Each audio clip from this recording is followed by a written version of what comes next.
Hey guys, so in this particular video, we are going to focus upon getting the practicality of Docker into picture.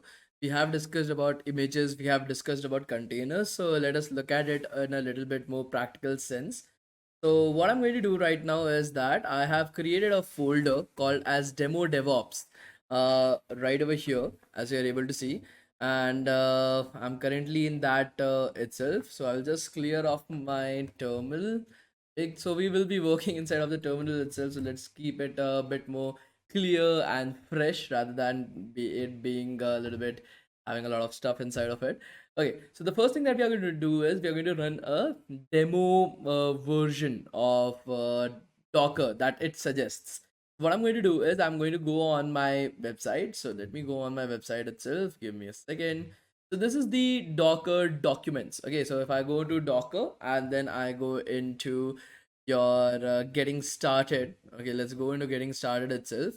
Inside of that, as you're able to see, there's a lot of different stuff that they have provided for us. Okay, so what we'll be doing is we will be looking at a particular container itself, containerizing an application. So they have provided a lot of different stuff right over here.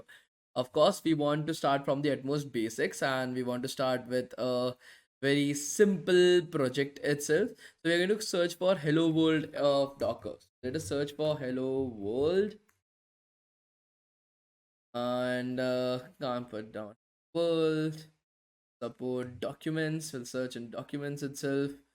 And I think so in overview, we should be able to find it. What is a contained, containerize an application, 8.6, how to start a Docker. Okay, so let us do one thing. Let us just search for Docker on the website. Go into docs from right over here. Inside of docs, we'll try to figure out where we can get some samples. Okay, a lot of things are there. We want to find basic for us to use.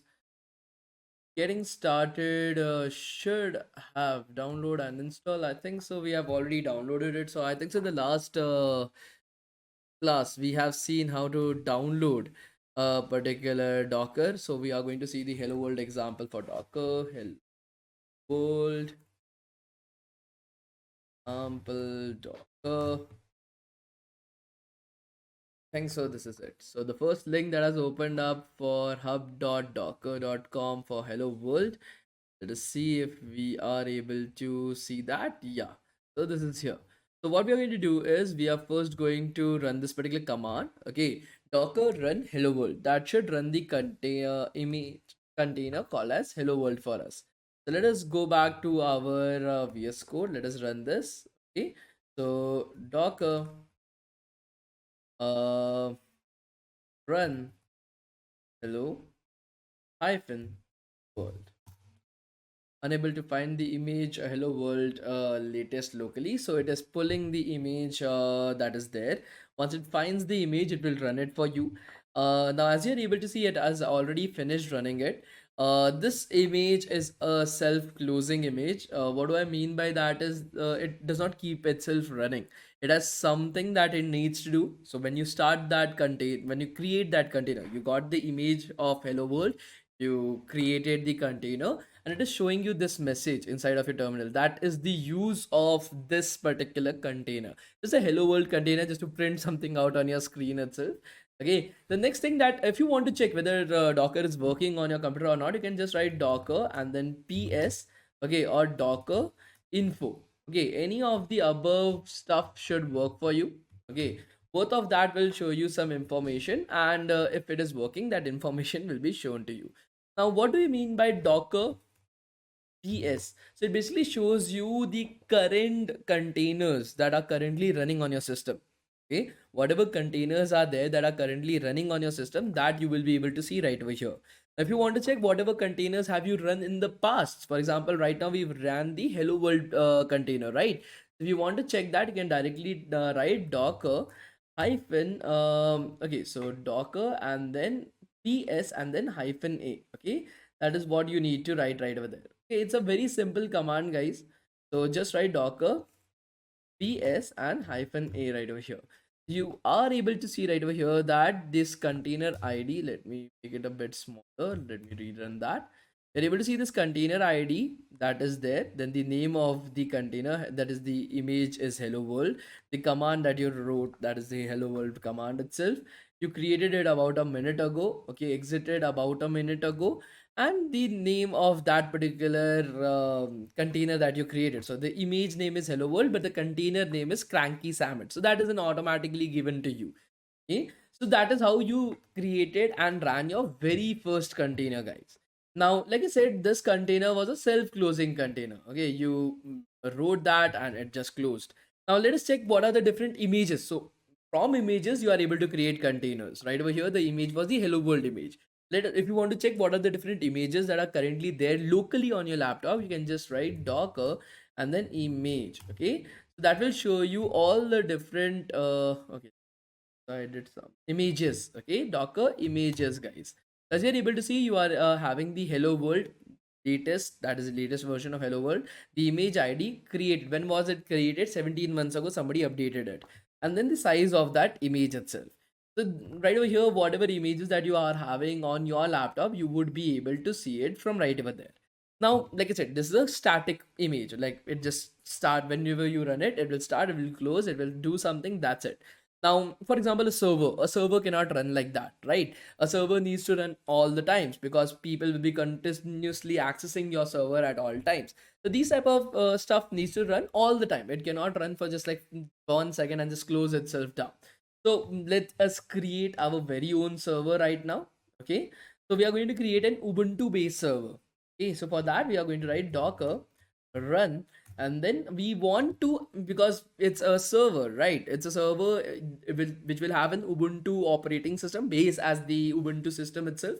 So I want to access that container as well. I want to do something inside, I want to interact with that container. So to interact with that container, I'm going to write -it, that is make the container interactive. Okay, make the container interactive. Now the container is Ubuntu, ubnu ubuntu, and how do I want to interact with it? I'm going to use the bash. Okay, that is the command line, so that is called as the bash in Ubuntu. I want to use the command line that we are using right over here to be able to interact with it. So I'm going to write bash right over here. So unable to find image locally, so it is going to pull the image from the Docker hub that we saw last time. So it is downloading it. It is almost of 30 MB. That is the size of that image, very small. Okay. So once it has completed downloading it, it has given me the access for the server as well. So I can just write clear right over here. As you're able to see, we are currently present inside of our Docker container, Ubuntu Docker container itself, inside of the bash, that is the terminal of it. Okay. Are you guys able to understand it? Please do let me know. If I want to check up the architecture that is present inside of this particular container itself of the Ubuntu, I can directly write uname -a. Okay, as you're able to see, it is present inside of it is basically working on the Linux architecture itself. Okay, I can do anything that I want inside of it. For example, I can update the apt. So apt update, I can update softwares inside of it. Basically, I can install stuff inside of it as well. So it is currently updating the apt versions inside. Okay, I can even install softwares inside of it. So let it update itself. I think so it will take 2 minutes to update. Okay, taking a bit more time than that. So right over here, as we are able to see, we are just updating the apt inside. Okay, using the apt, you can install other softwares inside, other softwares and technologies inside of your Ubuntu server. So let it complete itself out. I think so. It's almost 96% completed. So it will take us 2 more minutes to, I think so, complete it. So no issues in that. We'll wait for that particular time. We don't have any other work to do actually. Okay, next particular part is to like install another software. So the Vim software, we are going to install it right over here, and installing it is very easy using apt. So apt install, and then Vim, that is what we want to install. Hi, and we are going to press enter. Will install the Vim for us right over here. Give it a second. It's almost 9, 10, 11%, 13%, done. It'll take some time. Let us give it some time to run it. Okay. Uh, it is going to take us some time, guys. So Vim is basically just like you're having your code editors that are there. This is one of the editors that is there. It's a very good editor. Most of the people who use the command line, if you are becoming a backend engineer or something like that, you want to do it very quick. You want to make some changes very quickly inside of the terminal. You don't want to take up that entire efforts of opening up VS Code, finding that file, making the changes right over there. You can use Vim for that. It is very easy to use, and we are also going to use it right now, so you don't have to worry about it. It's simple enough so that you guys are able to understand it. And yeah, so let it just install. I think so it will take 1 or 2 minutes more. Whatever questions or queries that you guys are having, you guys can put it in the comment section of today's video. I'll be accessing those comments and I will be trying to answer those comments from right over there. Okay, so you don't have to worry about it. Take us, I think so, some more minutes. Give a second. 93% almost done. So we will complete it right now itself. On mean, it's completed. So please remember one thing, that we are currently present inside of our container. It's still running. Okay, it is still running right now. If I create a new so I've created a new terminal. If I do docker and ps, as you're able to see, my container Ubuntu with command bash, it's still running. Okay, it was created 3 minutes ago. It is still running right now. The name of that container is Lucid Papster or something like that. Okay, so we are currently running the terminal right now. So let us install our, sorry, we have installed Vim and we are going to use it right now. To use it, it's pretty simple. Just write Vim and the name of the file that you want to create. So Vim hello. So it will open up the Vim terminal for you. I will just write hello from my container. As simple as that. Tab and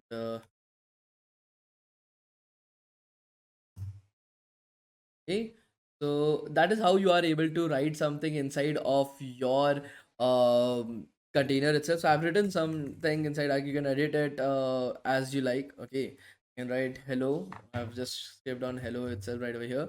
Hello from my container, and I've created a file called as hello, and I've put some text right over here. Okay, as simple as that, guys.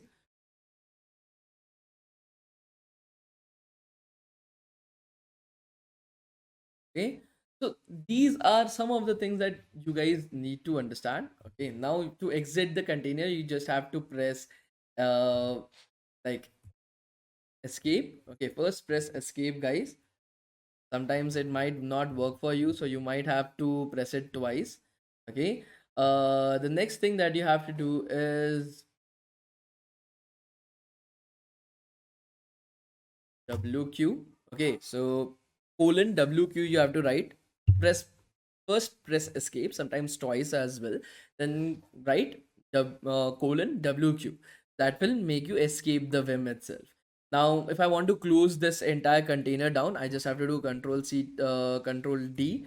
Okay, so Control D will close down your container itself, as you are able to see right over here. Control D. Once I have closed the container, if I go back to my other PowerShell itself, that is my terminal, where run docker ps, as you're able to see, it's no containers currently running for us. Okay, there's no container that is currently running for us. But if I do docker ps hyphen a, that shows the previously run containers. So docker ps hyphen a space hyphen a, then you should be able to see that we are having our lucid pasture that has been run. Okay, it has been run and closed right over there as well. Hey, so next thing that we are going to see is how to run a server, that is a proper server. Ubuntu is just an operating system. The server is what we will be focusing upon. That will be an Nginx server. So yeah, let's do that right now. Okay, guys. So now what we are going to do is we are going to see how to create the Nginx. So Nginx is basically a server that we are going to create a container of, and we will see how it is continuously running at all times. So for that, it is very simple. We just have to write docker run, okay, and then the name of the thing that we want to run, that is Nginx, okay, Nginx, okay, I think so. Okay, it up Nginx. We are going to run it right over here. as unable to find nginx latest locally, so it is going to pull an image of that from the Docker hub itself, just like previously. So now as you are able to see, it is currently doing that for us. It will take us some time to download it, I guess. We'll have to wait for that particular point of time patiently. There's nothing else to do as well. Okay. So Nginx is basically, so let us go and explore what is this Nginx right now. So let's go here and search for Nginx.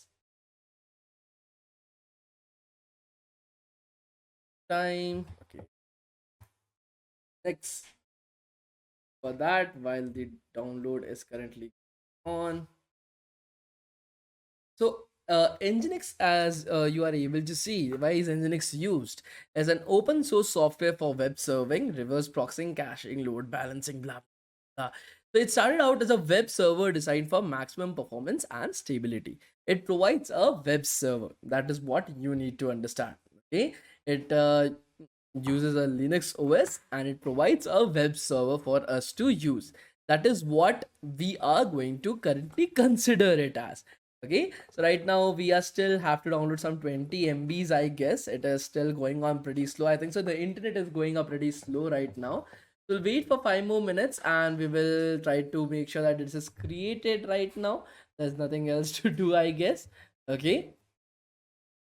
Okay. So it has already started doing the last portions of the download a little bit faster. I have hopes that it will be completed. Okay, the pull has been completed. And as you're able to see, this container isn't getting closed right over here, right? It is still continuously running for us. If we go to our PowerShell and we write Docker PS, you are able to see that this Nginx server is currently running right now. Okay, and if you are able to see this very clearly, ports inside of the ports, it is saying that it is open on the 80 port. Okay, it is currently open on the 80 port. But if I try to access my 80 port itself, okay, let us try to access our own 80 port. You will be able to see that we are not able to see any processes happening on our port itself. Let us do that. So you can just write curl curl and then http colon / okay, local host colon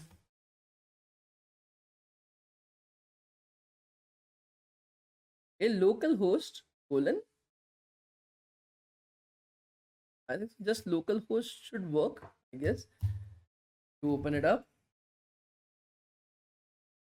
Okay, unable to connect to local server. Okay, let us try it up with local host 80 as well once. As we're able to see both of the servers, it is showing us that there is nothing that is currently happening on that particular server itself. Because of the fact that this 80 port that it is showing right over here is of the container. It's a software based port, not the port of our own computer itself. So what we need to do is we need to connect the 80 port of this container to one of the ports of our computer. When you are writing this localhost 80, you're trying to access the port of your own computer, not the port of the container, and you cannot access the port of the container as well. So to able to access that port, we need to connect our physical port of our computer to the port of the container itself. And to do that, it's pretty simple. Okay, so let's first clear it off. And what we are going to do is we are going to stop our container as well. Let us stop our container. To stop the container, we just have to do Control D.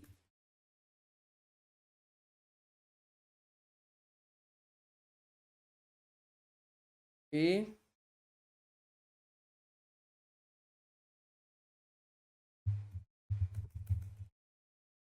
Check.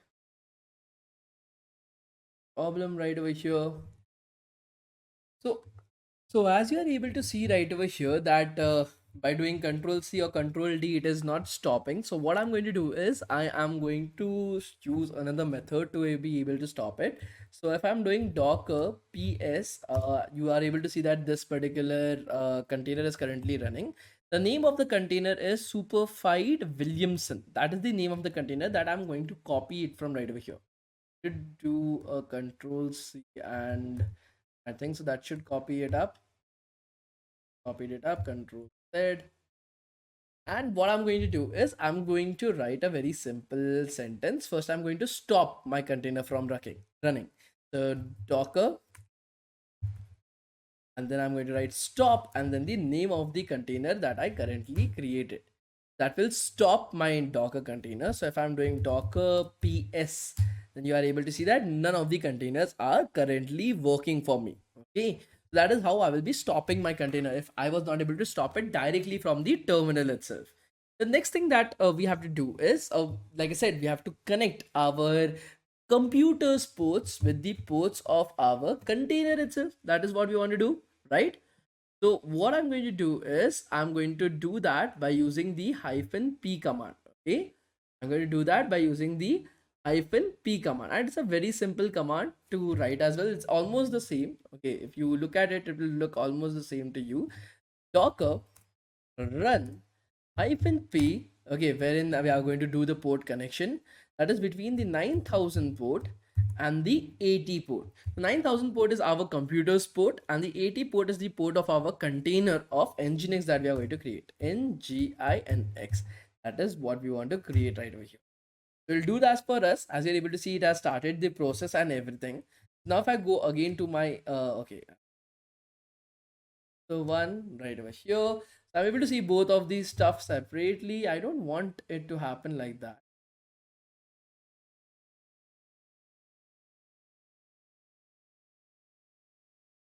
Close this up. Docker one I want to keep. The PowerShell one I want to keep. So one. Okay. So right over here, guys, if I type off my Docker PS, you are able to see that. Let's clear this up. Docker PS, we are able to see that right now our local host 9000 is currently created, is linked to the 80 TCP port of the container. If I do curl and then http colon hyphen hyphen local host, and then I go to 9000, as you're able to see, I am currently getting all my data from right over here. This is the website that I'm getting from right over there. Status description is okay, raw content, everything, so it is working absolutely fine. There is no issues whatsoever. Even if I go to my website as well, that is localhost 9000, I go to localhost and then 9000 from right over here. As you're able to see, I'm able to see this website that is welcome to Nginx, and this website is getting sent to me by the container on the 80 port of the container itself. Are you guys able to understand this? Please let me know. Okay, any doubts or queries that you guys are having, try once to search on Google. If you're still not able to understand, you can put it up in the comment section and I will be helping you guys to understand it as well. Now my container is currently running. As you're able to see, my container is currently running. Now the last time when I tried to access the bash from my Ubuntu container, that was a container that I was creating, and while creating the container itself, I tried to access its bash directly. But this is already a running container. I want to access the bash of this running container itself. So for doing that, I'm using another command, that is, let's clear this off, docker exec execute, okay, it hyphen it, that is in an interactive way. Okay, the name of the container, so I don't know the name of the container, but let's first check the name of the container. So docker ps, let's get the name of the container itself. So let us copy the name of the container from right over here, control C.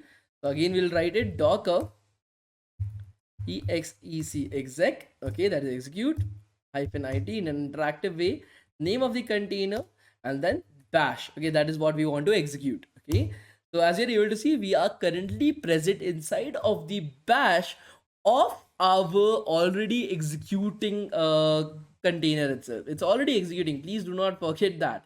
Okay, now if I do pwd right over here, I'm currently present at the root of my entire container. So the container itself has its very own file system, so inside of that I'm at the root. Okay, so I'm going to do let's see, I'm going to do stuff, go to forward slash and then usr forward slash share forward slash nginx nginx forward slash html hash. Okay, bash no such directory found problem. Okay, so hash and then let's do apt update. Okay, still no such path possible. Try to find that path, then give me a second, guys. I think so that would be cd. Oh, I've missed out on the cd itself. Let cd right over here. cd,